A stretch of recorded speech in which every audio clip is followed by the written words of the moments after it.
दोस्तों बड़ोदरा से जो अगरबत्ती आई थी, आज उसका शुभारंभ कहिए या कहिए कि आज इसे जलाया जाएगा। और इसकी जो ड्यूरेशन है वो 1 महीने तक लगातार पूरे अयोध्या में सुगंध को फैलाएगा।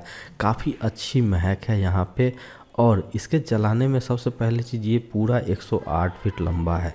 और हाँ, इसको जलाने में घी, उसके बाद बड़े बड़े जो लकड़ी होते हैं उसे जला के इसे पूरी आग दिखानी पड़ती है। उसके बाद ही इसमें जो है आग पकड़ेगा। और एक बार ये जब जलना शुरू हो जाएगा, देखिए किस तरह से घी को पूरा डाला जाता है ताकि पूरे आग इसमें लग जाए। और उसके बाद ये धीरे धीरे पूरे चारों तरफ कहिए तो पूरा अयोध्या सुगंधमय हो जाएगा। इसे लाने में लकड़ी के गत्ते पे लोहा का स्टील फ्रेम पे रखा गया था, क्योंकि अब उस पे जलाना संभव नहीं था, तो उठा के फिर से इसे लोहे के स्टैंड पे लगा दिया गया है। और जो यहाँ पे देख रहे हैं चारों तरफ घी लपेटा जा रहा है और बहुत तरह तरह की ये चीज़ें हैं। और इसे आग लगाने के लिए वही जैसे बड़े से होते हैं ना। अभी हम लोग हैं राम मंदिर के प्लिंथ जो वर्क होता है, जिसकी कुर्सी कहते हैं, नीचे का धरती के शिखर से जो ग्रेनाइट लगे हैं 21 फीट तक, ये कितने लेयर में है? 7 लेयर में। और 7 लेयर कैसे बना है? 5 फीट लंबा, 2.5 फीट चौड़ा और 3 फीट खाड़ा। ये लेयर बना के लेके गया है 21 फीट तक। जो मंदिर की जो प्लिंथ, हम लोग घर में कुर्सी बनाते हैं ना, समझ रहे हैं कुर्सी किसको कहते हैं? वही कुर्सी भगवान का भी तो होगा। अब उस कुर्सी को देने का कारण क्या था? उसके बाद ये आती है प्लिंथ का काम। ये देख रहे हैं, ये प्लिंथ के बाद का चीज है कि वहां पे डिजाइनिंग कार्विंग करके ये चीजें बनाएंगे। ये सारा चीज बनेगा। ये है कब का? लिंटल लेवल का। भगवान के मंदिर में भी लिंटल होता है, वही लिंटल लेवल पे ये सारे चीजें लगेंगे। ये जो डिजाइनिंग देख रहे हैं, एक एक चीज, ये सब किसका है? सब में देखिए डिजाइनिंग क्या, त्रिशूल है, साथ में ये चार दोनों तरफ क्या है? पंखुरी है कमल का। ये दोनों तरफ कमल का पंखुरी, त्रिशूल, नीचे में मेरुदंड। और ये क्या है? फूल का जो बीच में गोला होता है ना, फूल के बीच में गोला, उसी को कहते हैं, जिसको कोढ़ी बोलते हैं हम लोग अपने अथी में, जो एकदम कोमल होता है, उस चीज का बना हुआ आता है। और ये हर एक चीज उनके लिंटर पर लगे है। यही है, ये देखिए, ये यहाँ से यहाँ तक नापेंगे 5 फीट बनेगा। ये भी 5 फीट बनेगा। इसके बाद इसका जो है मेन बीम जो बनेगा, ये यहाँ से देखिएगा, ये बीम है। ये बीम कब रखाएगा? ये जब ऊपरी मंजिल बनेगी। अभी ग्राउंड फ्लोर कंप्लीट हुआ है, ग्राउंड फ्लोर के बाद का काम जो होगा ये इन्हीं पत्थरों से किया जाएगा। और एक एक चीज को एस्टेब्लिश करना है। ये पिलर का बेस है। जो राम मंदिर में जो पिलर बन रहे हैं, जो पिलर की आपने दिखाए थे संख्या, उस संख्या के हिसाब से जो पिलर का बेस होगा, ये यही पिलर है। ये नीचे लगेगा। इसकी चौड़ाई लंबाई देख लीजिए, अगर इसको हटाएंगे तो बीच में एक छेद सा मिलेगा। और यही चीज आपको दिखाने के लिए ही हम लोग जो है इतना मेहनत कर रहे हैं कि यहाँ पे कैसे कंस्ट्रक्शन हो रहा है। इसमें भी डिजाइनिंग की गई है। और ये सॉफ्ट रॉक है, पिंक कलर की, मोराना गांव से आया है। और ये आपको इतना ज्यादा भव्य रहता है। ये शिला देखिए, सिल्ला लोरी जो चलाते थे गांव में, वो सिल्ला नहीं है, लेकिन डिजाइनिंग वही है कि हर एक चीज को, इसको अभी और फिनिशिंग लाना है। इस चीज में और घसाई होगी। घसाई होने के बाद इस तरह से फिनिशिंग दिखेगा आपको। इसके बाद पॉलिशिंग होगी इसमें, और तब आपको एक नया रिजल्ट निकलेगा। तो पिलर के बेस यही है। जो ऊपर अभी फर्स्ट फ्लोर पे जाने वाले हैं, उसका बेस तैयार होगा इसी चीज से। और यही सब है। जो बीम बता रहे थे, फर्स्ट फ्लोर के फ्रंट फेस से जो दिखेगा मंदिर का, ग्राउंड फ्लोर से ऊपर का बीम इधर, तो वहां पे आपको दिखाना है कि किस तरह से डिजाइनिंग होगी। ये देखिए, ये कार्विंग आपकी की गई है भगवान राम के लिए। और यहाँ से हर एक चीज, ये उनके जो राजमुकुट थे, वो राजमुकुट का सारा डिजाइन इस पे दिखाया हुआ है। और इसी राजमुकुट के से ये बनेगा फ्रंट फेस।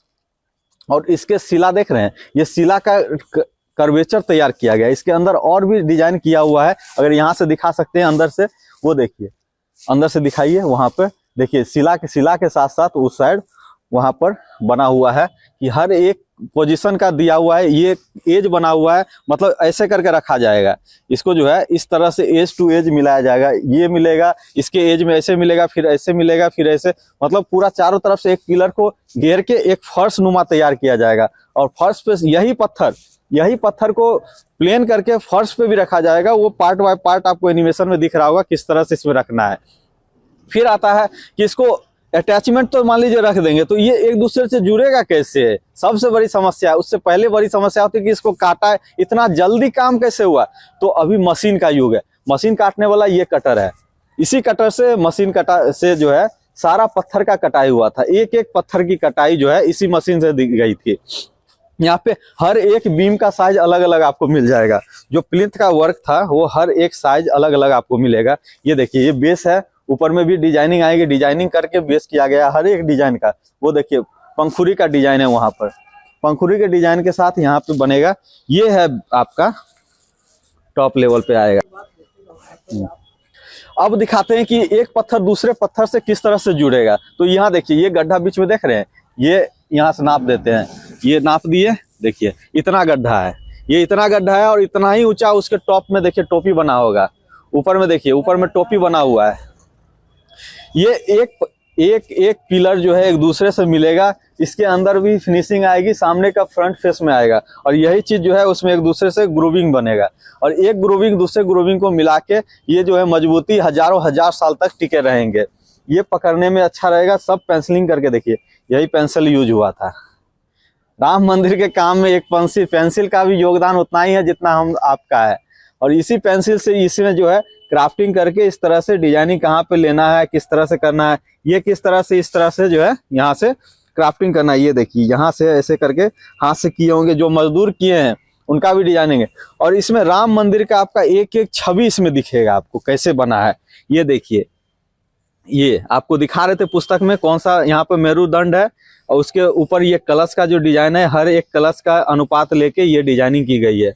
उसके बाद यहाँ पे देखिए ये शेर का मुख, यहाँ देखिए शेर का मुख है, शेर का पंजा है, इसके बीच में देखिए यहाँ पर हाथी का सूंड है, ये हाथी का सूंड है यहाँ पर, यहाँ देखिए हाथी का सूंड है।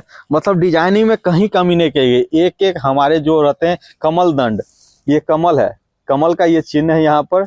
कमल जो भगवान विष्णु अपने हाथ में लिए रहते हैं, वो सब चीज का शंख, कमल, गदा, हर एक शस्त्र, हमारे हिंदू धर्म में जितने भी शस्त्र हैं उन सब की पूजा होती है। और क्यों होती है तो इस पे अभी चित्रित की गई है। 500 साल में उत्तर भारत में पहली बार ऐसा भव्य मंदिर बन रहा है। लागत भले कितनी लग जाए, क्योंकि सनातन धर्म की शीर्ष है ये, और उस चीज का हर एक डिटेल आपको यहाँ पर नजर आ जाएगा। 3 मंजिलों में निर्मित होगा, प्रत्येक मंजिल 20 फीट ऊंची। परिसर की कुल 392 स्तंभ और 44 दरवाजे होंगे, जिसमें एक दरवाजा अभी सोने का बना है। भाई सोने का दरवाजा भगवान राम के लिए बना है, आपको पता है ये चीजें। आज ही रात में हम लोग पे कृपा है कि आज ही के दिन आए और सोने का दरवाजा भी भगवान को भेंट हो गया और उनका दरवाजा तैयार हो गया भाई साहब।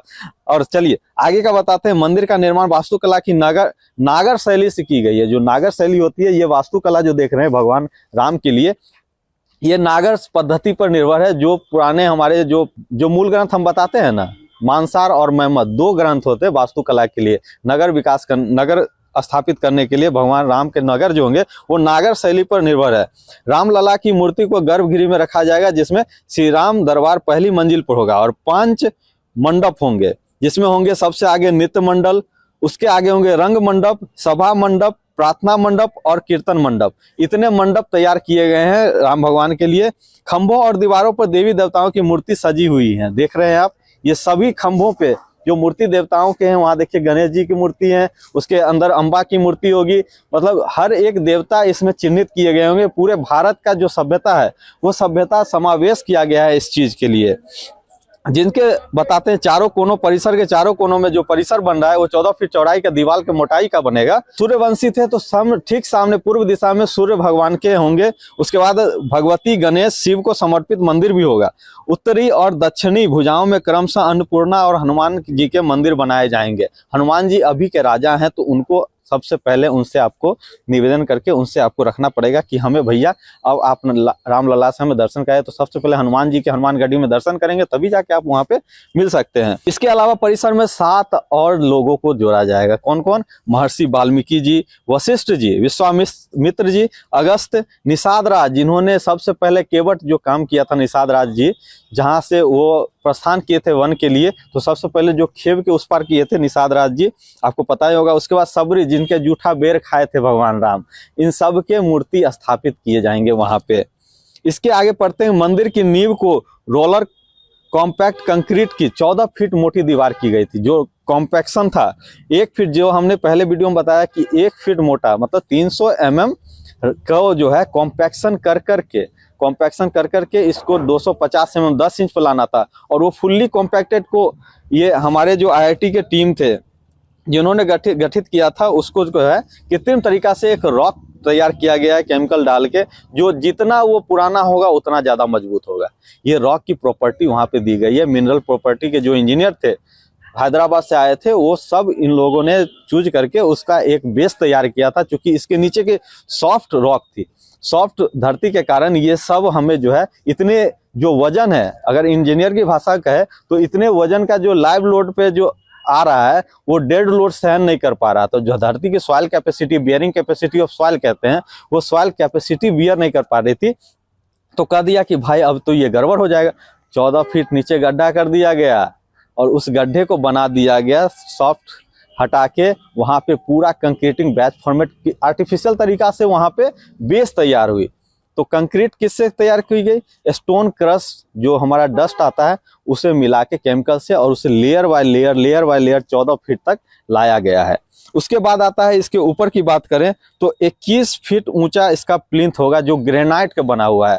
जो हमारे तमिलनाडु और तेलंगाना से पत्थर आए थे ग्रेनाइट के, वो ग्रेनाइट से 21 फीट ऊंचा मंदिर इनके नीचे सब बना जाएगा। ये सब ऊपर के कारीगर हैं, ये जो पिलर है ये सब ऊपर बनेगा, लेकिन उसके नीचे ग्रेनाइट के लेयर बाय लेयर 3-3 फीट ऊंचा करके 7 लेयर में बनाए गए हैं, और उसको भी एक बना के पूरा कॉम्पैक्ट करके, ताकि नीचे से डैम्पनेस ऊपर नहीं चढ़ेगा।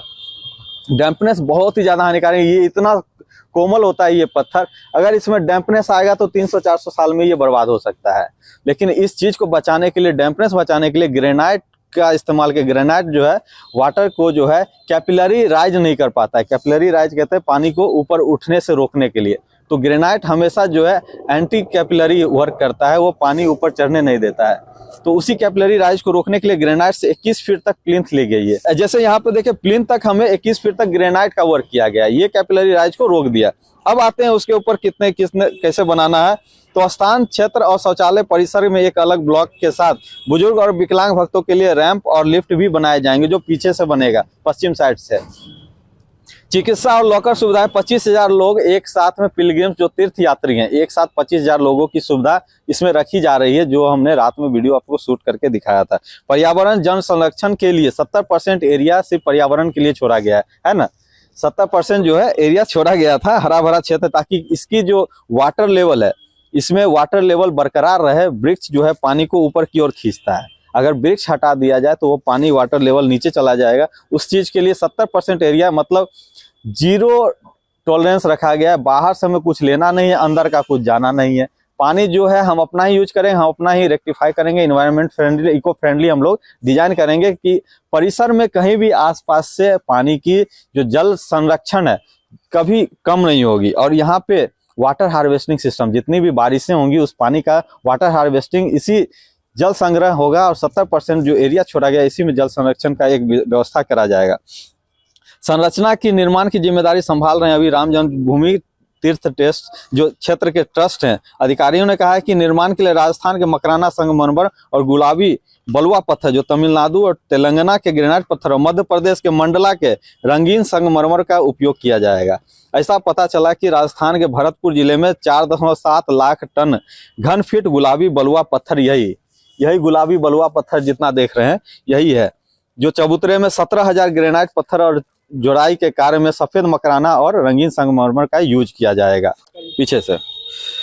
इसके अलावा महाराष्ट्र के बलारसा और अल्लापल्ली वन क्षेत्र से खरीदी गई सागवान की लकड़ी का उपयोग मंदिर के 44 दरवाजे बनाए गए। जो बताए थे अभी, वहां पे सोने का दरवाजा जो बना है वो सोने का दरवाजा, ये देखिए, ये सारा रंगीन पत्थर जो गुलाबी कलर का आप बता रहे थे, सब देखिए डिजाइनिंग किस तरह से होता है, यही डिजाइनिंग है। यहाँ पे हर एक चीज पर जो है आपको चित्र और कला आपको इतना भव्य मिलेगा कि हर एक क्राफ्टिंग किस तरह से, आज तो मान लीजिए कोई है ही नहीं तो आपको हम एक एक मिस्त्री, एक एक जो कारीगर हैं उनका इंटरव्यू आपको देते कि राजा का नाम हुआ और उनका नाम नहीं हो पा रहा है। इस पे एक एक वीडियो हम बना के आपको अलग अलग तरह से देंगे। कोई नहीं, आज नहीं तो कल आएंगे ही और उनसे मिलेंगे, जरूर मिलेंगे। इसके बाद हम बात कर लेते हैं कि ट्रस्ट सचिव चंपत राय जी जो बताए थे, मंदिर परिसर में अपने स्वयं के सीवेज और जल उपचार संरक्षण जो हमने बताया था, स्वतंत्र बिजली घर भी होगा, जो दिल्ली, गुवाहाटी, चेन्नई और बॉम्बे का IIT विशेषज्ञ शामिल होंगे। NIT सूरत, केंद्रीय भवन अनुसंधान क्षेत्र रुड़की द्वारा इन सब का रहेगा। और जो इसका तैयार किया गया था, अब जान लीजिए कि काम कैसे होता है। 16 जनवरी को क्या है, सरयू तटबंध पर विष्णु पूजा और गोदान होगी। 17 जनवरी को रामलला की मूर्ति की आंखें बंद करके शोभा यात्रा या नगर भ्रमण के लिए ले जाया जाएगा। सरयू का जल कलश में लेकर मंदिर तक ले जाया जाएगा। 18 जनवरी को मंदिर में गणेश और वरुण की पूजा होगी। अन्य अनुष्ठान और मंत्रों का जाप भी होगा। 19 जनवरी को सभी ग्रहों को प्रसन्न करने के लिए मंदिर स्थल पर 9 ग्रह शांति हवन भी किया जाएगा। 20 को गर्भगृह को सरयू जल से धोया जाएगा, वास्तु शांति के लिए प्रार्थना की जाएगी। उसका रामलला के सिंहासन को 125 कलशों से सरयू जल से धोया जाएगा। और 22 जनवरी को भैया अपने जानते ही हैं क्या होने वाला है, उसके बारे में बताना नहीं है, तो 22 जनवरी का ही लोग इंतजार करें। लेकिन उससे पहले भी बहुत सारी कार्यकलाएं हैं जो 16 जनवरी से शुरू हो जाएगी। तो आइए, दर्शन कीजिए और एंजॉय करिए अपने रामलला के ये क्षेत्र को। और पूरा ये देख लीजिए पूरा किस तरह से यहाँ पे बढ़िया तैयार हो रहा है। सब चीज का आप दर्शन करिए। ये मशीन सब ये भगवान के लिए सब समर्पित है और आप भी समर्पित हो जाइए इन चीजों के लिए।